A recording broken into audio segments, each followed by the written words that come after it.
ঝুম পরিমাণে বৃষ্টি হচ্ছে। আর এই ঝুম বৃষ্টির মধ্যে সবারই কিন্তু চা কফি অথবা ভাজা পোড়া খেতে ইচ্ছে করে, তাই না? আসসালামু আলাইকুম এভরিওয়ান, কেমন আছেন আপনারা সবাই? আলহামদুলিল্লাহ আমরা কিন্তু অনেক ভালো আছি। বাহিরে আজকে কয়েকদিন যাবৎ প্রচুর পরিমাণে বৃষ্টি হচ্ছে। এই বৃষ্টির মধ্যেই কিন্তু অনেকে ভাজা পোড়া খেতে পছন্দ করে, আমিও কিন্তু ভাজা পোড়া খেতে পছন্দ করি। তবে আমার 2 দিন যাবৎ অনেক দই খেতে ইচ্ছে করতেছে। তবে দই তো সবসময় বাহিরের থেকে কিনে এনে খাওয়া হয়। এবার ভাবতেছি যে বাসায় নিজের হাতে বানাবো দই। তো যেমন ভাবনা তেমন কাজ। বাসায় গরুর দুধ ছিল, আমি হাফ লিটারের মতো গরুর দুধ নিয়ে নিলাম। এখন দুধটাকে খুব সুন্দর করে জাল করে নিব 10 মিনিটের মতো। এখানে কিন্তু দুধের সাথে আপনারা পানি ব্যবহার করবেন না, আমি কিন্তু একটুও পানি ব্যবহার করিনি। দুধটা কতটা গাঢ় আপনারা দেখেই বুঝতে পারতেছেন। দুধটাকে 10 মিনিট জাল করে নেওয়ার পর আমি এটার মধ্যে পরিমাণ মতো চিনি ব্যবহার করলাম।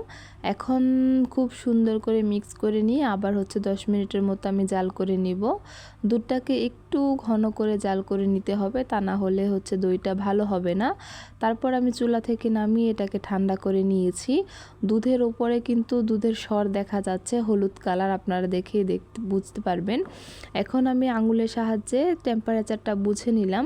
মানে আপনি আঙুলের সাহায্যে দুধের টেম্পারেচারটা বুঝে নেবেন যে আপনি আঙুল দিয়ে এটাকে সইতে পারবেন কিনা দুধের তাপমাত্রাটা। যখন দেখবেন যে দুধটা কুমকুম গরম অবস্থায় আছে এবং আপনি আঙুলের সাহায্যে এটাকে সইতে পারতেছেন, তখন আপনি 2 চামচের মতো আগে থেকে বানিয়ে রাখা দই অথবা দোকানের দই, ওইটাকে আমি খুব সুন্দর করে দুধের সাথে মিক্স করে নিলাম। তারপর এটাকে অ্যাড করে দিলাম। অ্যাড করে দেওয়ার পর আমি আবার এটাকে নেড়ে নিব 10 মিনিটের মতো। প্রথমে স্লোভাবে নেড়ে মিশিয়ে নিব দইটাকে, তারপর একদম স্পিড বাড়িয়ে 5 মিনিটের মতো আবার নেড়ে নিব। এই নাড়াচাড়ার কাজটা আপনারা চাইলে ডাল ঘুটনির সাহায্যেও করতে পারবেন। আপনারা দেখতেই পাচ্ছেন আমি কত স্পিডে নাড়াচাড়া দিচ্ছি এবং আমি বাবলস তৈরি করতেছি। আপনারাও দুধের মধ্যে এই বাবলসটা তৈরি করবেন, তাহলে দইটা কিন্তু একদম পারফেক্টভাবে জমে যাবে।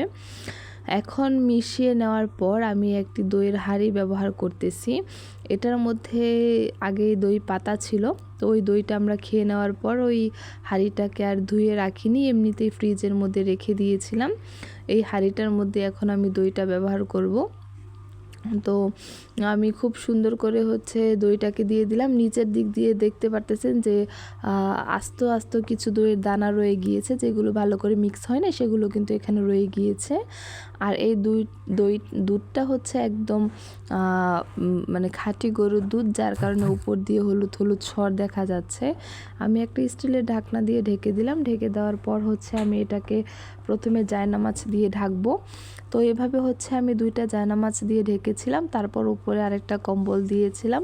মোটামুটি আমি 3-4টার মতো ঢাকনা দিয়ে ঢেকে তারপর রেখে দিয়েছিলাম সারা রাতের জন্য। আর পরের দিনের রেজাল্ট আমি তো দেখে আলহামদুলিল্লাহ এত খুশি হয়েছি, যেহেতু প্রথমবার নিজের হাতে দই বানিয়েছি আর এতটা পারফেক্ট হয়েছে, তার জন্য কিন্তু আমি আলহামদুলিল্লাহ অনেক খুশি হয়েছিলাম।